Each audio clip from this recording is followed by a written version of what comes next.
Welcome to Zestful Aging, where I interview inspiring and fascinating women who talk about their projects as well as their own lives as evolving women. I'm your host, Nicole Christina. And if you like the podcast, you'll love my newly updated companion online course, Zestful Aging, Simple and Sustainable Habits for Health and Longevity. Learn more at NicoleChristina.com. Well, I have my coffee in my hand and my little Jack Russell Sparky right beside me. So let's begin. Today we have Marci Alboher, who is one of the nation's leading authorities on career issues and workplace trends. A former blogger and columnist for the New York Times, her latest book is The Encore Career Handbook: How to Make a Living and a Difference in the Second Half of Life. She's been interviewed by NBC's Nightly News, NPR, and AARP, just to name a few. And Marci also serves on the board of directors of Girls Right Now and as a mentor editor for the Op-Ed Project. And earlier in her career, Marci spent a decade practicing law. Welcome to the show, Marci. Well, thank you so much for having me. So where would you like to start? I know that my listeners are probably pretty curious about this whole question of how to make a living and a difference in the second half of life. Is there a place? It's a big, big topic. Where would you like to start? Well, I guess, there's a question I think of why we even are having this conversation now. Why has this become suddenly so interesting to people? So, I think we're getting to a place where there's lots of opportunity. You talk about zestful aging, and a lot of your work is about kind of mindfulness and healthful aging. And, for many of us, there is an opportunity for more longevity, right, than we've ever had before. And that does open up, the idea of new life stages. It's not new to be talking about people really not talking about, planning for retirement, but instead planning for another chapter. So at encore.org, where I work, we call that chapter the your encore, or sometimes your encore career, which for many people could last as long as your main career. So it used to be, right? You had a 20 or 30-year career, and then you moved into retirement, and that was kind of a short phase of life. But for many people, this second or third chapter could be another 20 to 30 years. And that presents so many opportunities for getting retrained, for going back to school, for taking up new things like becoming a podcaster, right? So, in each of those new things, we can continue to develop new identities, new ways of exploring ourselves, new ways of learning, new ways of interacting with the next generation, with young people. So that's really, it's timely. So we are all kind of living this at the moment, and we're really the first generation to grapple with it in this way. And so in your book, you talk about how to make a living and difference in the second half of life. How do you guide people? Because this is a pretty, as you say, we're the first generation to have this option, this opportunity, because we're living so much longer. What are the sort of the beginning questions that you ask people that are, we'll call them post-middle agers, to get to this this question of what do I want to do now? Right. So I don't work individually with people, so I just want to clarify that I actually don't spend my days as a coach or as someone who's working individually with people. I work on kind of strategies and communication work to try to tell a story of what's going on in society right now, and to try to spur innovation for new models that will make it so much easier for all of us to have these kinds of transitions. So at Encore, we've been involved in the creation of all kinds of Encore transition courses that are cropping up where people kind of want to have an experience of going through this life stage in a cohort of others who are figuring out the same things. We need rituals and rites of passage and kind of fellow travelers to go through this with. So, one of the main things I would tell people is you don't have to do this on your own. And you can try to find, a group, and there are more and more of them online, and our website has resources, more and more of them, in real life. But you could also create your own kind of informal group of people who are wrestling with these issues together. So, we created some tools to go along with the Encore Career Handbook if you wanted to convene a book club or just actually read the book with a friend or a colleague who's thinking about a next chapter, and have a buddy to kind of work on this with. A transition buddy. Yeah, transition buddy, an accountability partner, whatever you want to call it. So I think that idea that you don't have to go it alone is a big, in the kind of second wave feminism period, there was the idea of consciousness raising groups, right, for women who were really trying to explore what was going on in that period. And I think there's something very similar around this transition now. Mm-hmm. It seems to me as we're in this new landscape. I just recently taught a continuing ed course about, I called it Living in the Gray, and showed the documentary Coming of Age and Aging America, Sure. and talking about just this, this is a whole new world. But it sounds to me like there's a lot of creativity happening at Encore that you folks are just really, it's sort of a blank screen, and you're saying, what would help? Let's try this. Let's try this. It's all new. Right.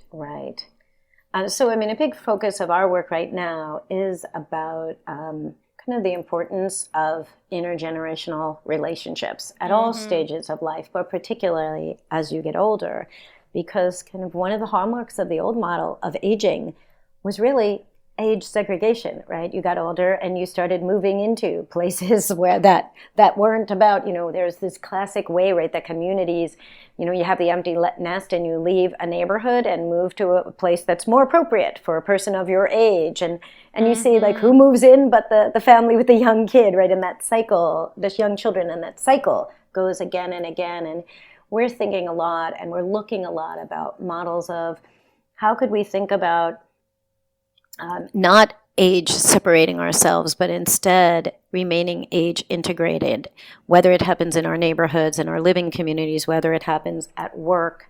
So at work, for example, we've created something called an Encore Fellowship, which is a new model for people in late career who want to make a move to the nonprofit sector.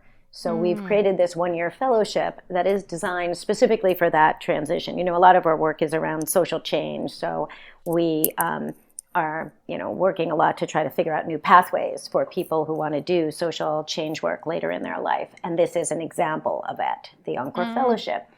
It's also an example of age integrating the workplace and thinking about what are the roles we need for older and experienced people in a workplace that's going to have 4 generations working alongside each other. So if we had a role where people are applying years of talent while at the same time learning new things, you create this hybrid of, there's an author in our midst called Chip Conley who has a new book called The Modern Elder, and I think he really captured the essence of that. What does the modern elder look like? And it's the hybrid of the mentor and the intern. It's this idea that you are both learning and teaching at the same time. And it's a way to stay relevant. And both are good for your mental health. Right. So, talk a little bit about, if you would, some of the, you talked about this internship program or the fellowship program. What are the kinds of things that people are choosing now that they're late career and they want to do some kind of, it sounds like, I don't know if it's exactly social justice, but socially beneficial. What are the kinds of careers that they're going into now? So, there is our fellowship, and then there's kind of the more general, so I can answer it in both ways. So in our fellowship, it's very specific for people who want to take their professional experience. They may have been in finance or accounting or marketing or IT or organizational development, and they want to apply those skills in a new environment. So let's say they did that in a law firm or in a manufacturing plant of some kind, and they want to make that move and do it for a health clinic or for a literacy organization. They might be using the same kind of professional skill set, but they may need to learn how a mission-focused organization operates. So that's kind of what our fellowship really focuses on, that particular kind of transition.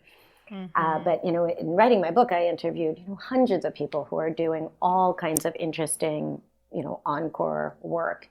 They could be going back to school to work on something, do some work that has to do with the healthcare system in some way. They could be working in education in some way, in a role in school, in a role with young children, in a role.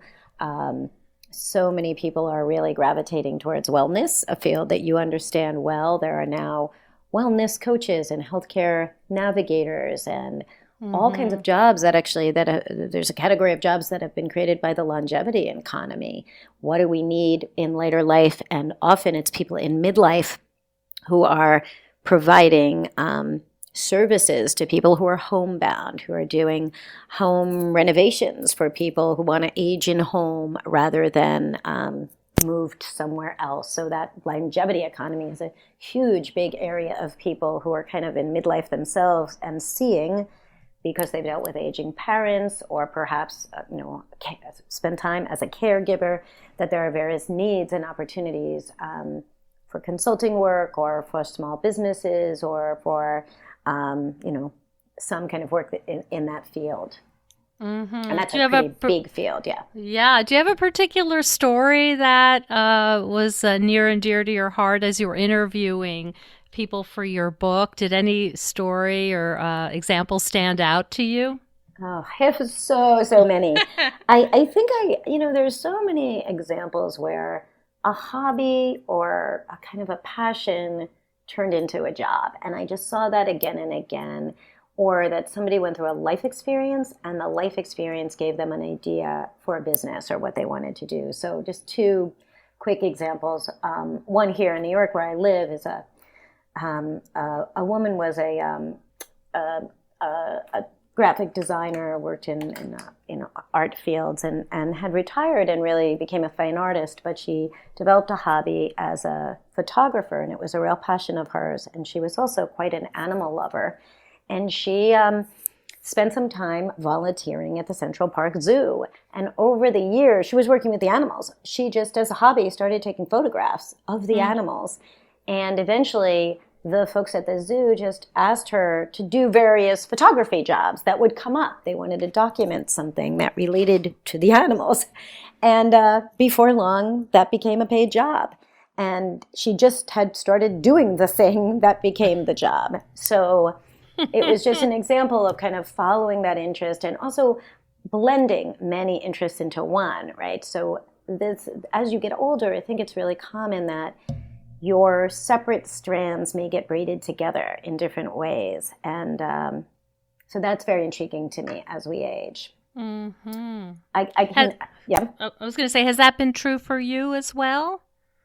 Probably, yeah. As you know from my bio, I was a lawyer earlier in my life, and then I spent a decade doing that, and then I spent about a decade as a journalist, and during that period, I taught writing, and I coached other writers, and I also did public speaking, and when I moved into the nonprofit sector, and started this role at Encore, I wore many hats. I do a lot of our media work and media relations and public speaking and writing. I wrote this book for Encore, and lots of that feels a lot like my old identity.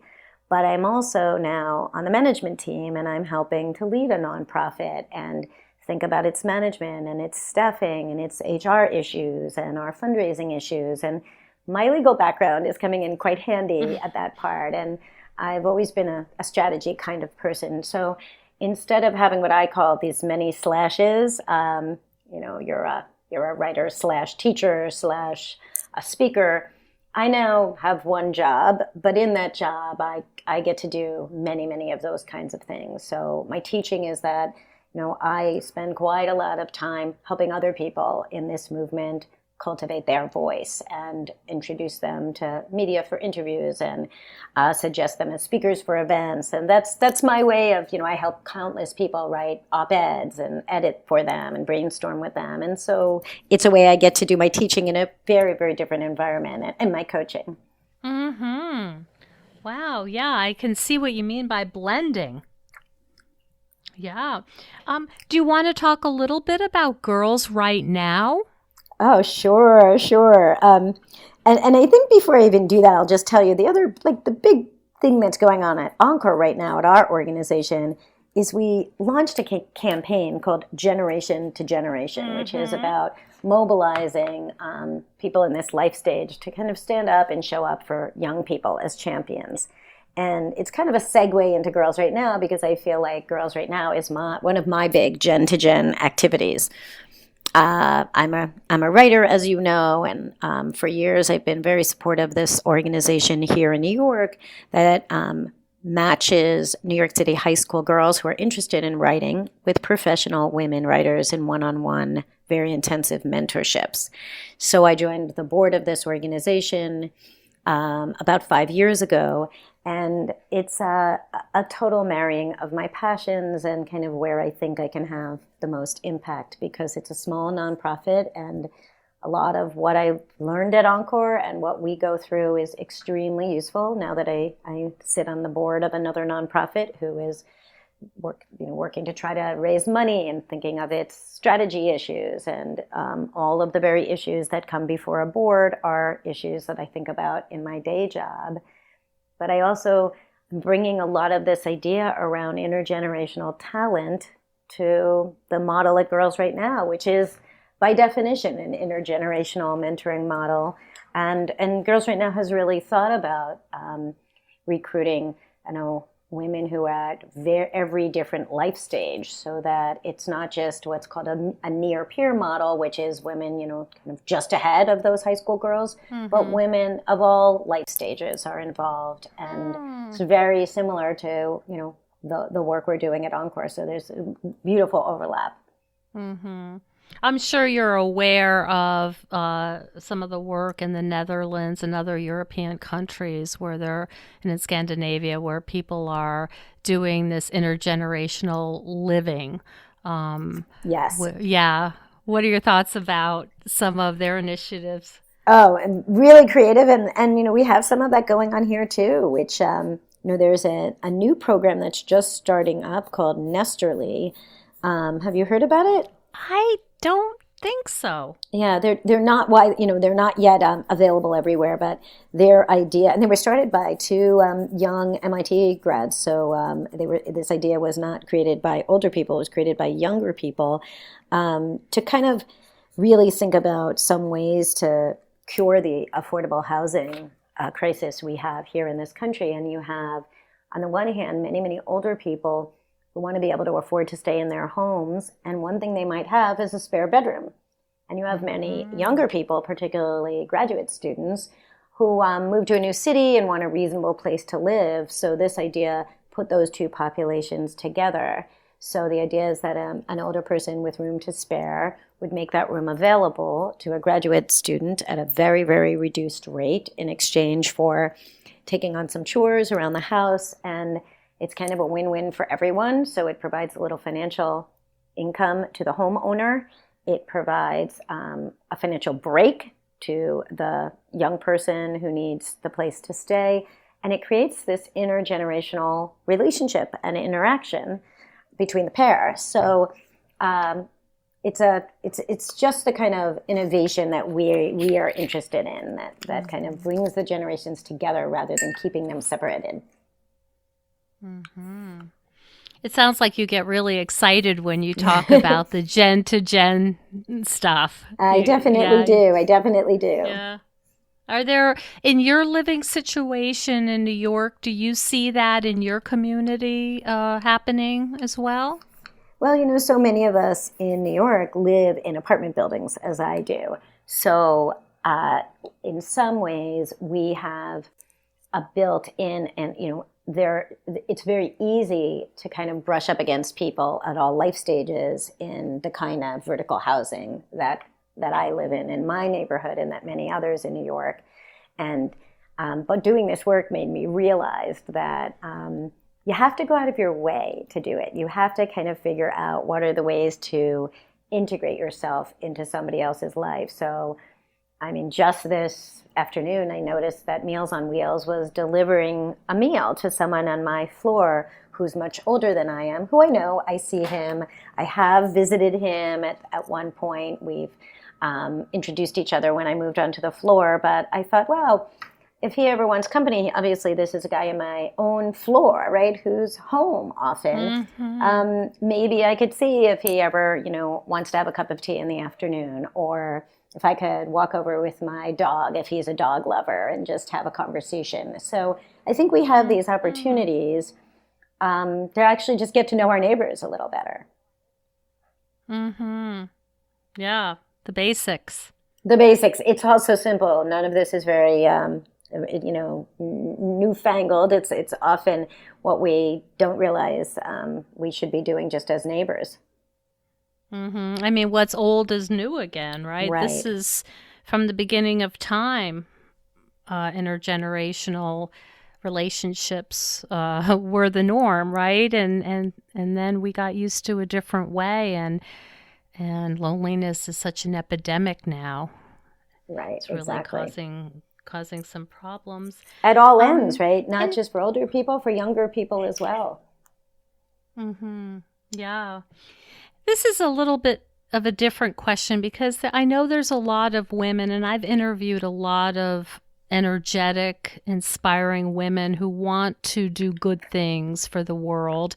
How do you deal with burnout? And there's so, I can, you're so passionate and ambitious and want to do so many good things, but I'm wondering if you have to be careful to make sure that you're also resting. Oh, I mean, I feel like you're probably the expert who could be teaching me, but my own techniques are just to try to prioritize and make room for what's important, and not get and not get distracted and overextend. And I think so many of us who want to be available to others tend to maybe offer ourselves up a little too easily. And it's that whole idea that if you really want to give, you have to be able to be present. And if you overextend yourself, you're really going to disappoint the very people you want to be there for. So I think this idea of Mm-hmm. reminding yourself that sometimes no is the best way to to make sure that you can actually do what it is that you want to commit to, and realize that if something's very intriguing to you, you can put it on a list for a time when your life is has a little more room. And so I think everybody's a little different on this. Everybody has different bandwidth and different capacity, but we all can't solve every problem. So I think it's also thinking about where your talents and your interests fit with what you're seeing as the needs around you. I'm just curious because of course, you're so aware of the need, and you're so aware that this change has to happen somehow, and you have the talent and the experience to affect change.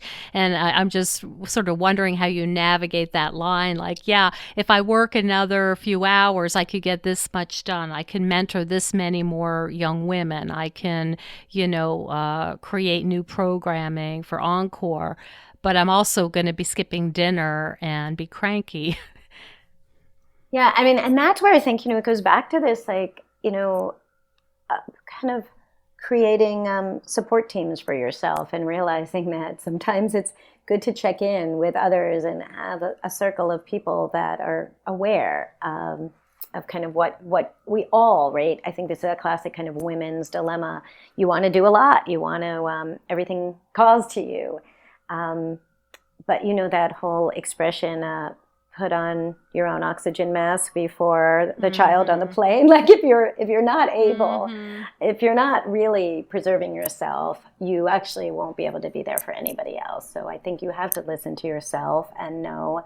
And the to-do list and the needs will never go away. So it is up to you to have the discipline and know your body and your limits, and realize. And I think the other thing that I've seen a lot of people who are really able to have a lot of impact is they tend to do something and contribute in ways and find times to say, you know what, it's kind of time for another chapter in my life, and this has been very gratifying to me and useful to the organization I'm helping, but I actually want to have another experience, and I know it's time for another person to step in. And I've seen that happen quite a lot. So, and the same with mentoring, where many, many really successful mentoring relationships exist for a stage or a season, and then it's actually time to understand that someone else will step in, and that it may not be your sweet spot, or it may be that someone else has shown up, and you feel, wow, I'm in a good place to now pass the reins on to someone else, or just allow that to organically happen. I mean, that to me would speak to having some self-awareness, that you're not just sort of going and doing things on autopilot, but really checking in and saying, okay, this is feeling productive, but maybe not so fresh anymore. Right. Yeah. And that, of course, then we talk about curiosity as we age and how important that is, trying new things, maybe allowing yourself to be a little uncomfortable at first. So, yeah, I can see that there's a parallel there. Marci, is there anything else you'd like to tell our audience, who I think would be very interested in this whole idea of, making a living and doing good for the world? Any other thoughts or guidance? Well, I would just say, if you visit the encore.org website, which is our name, you will find lots of ways to plug into this movement, both to find your own way and as a leader in all kinds of ways. So we just redesigned our website. It's pretty easy to navigate, so I encourage people to jump in, and to also just understand that everyone's going through this struggle. It's not something unique. And I think that's the sign of really, I think we're all kind of struggling and embracing some of the same things kind of en masse. And I think that's going to cause a lot of innovation and a lot of disruption, but again, a lot of need for sharing with each other about finding your community and sharing what's working and helping one another. You sound very optimistic. Do you feel optimistic? I am, yeah. I'm a congenital optimist, that's for sure. Yeah. Well, I love talking to you about these issues. I mean, they're so important and they're so relevant, and we have to figure it out. The time is now. Yes. So I really appreciate you sharing your experience and your passion with us today. Thank you so much for being on Zestful Aging. Thank you, Nicole. And I look forward to staying in touch. Good. Thank you. Bye-bye. Bye-bye. Thank you so much for joining us on Zestful Aging. If you like the podcast, please share with some of your friends. I love to hear from my listeners. Send me an email at nicolechristina.com. And please consider becoming a patron of the show. You will get access to exclusive bonuses, and you will be part of the Zestful Aging community. Keep us going strong. Go to patreon.com/zestfulaging. See you next time for another episode of Zestful Aging.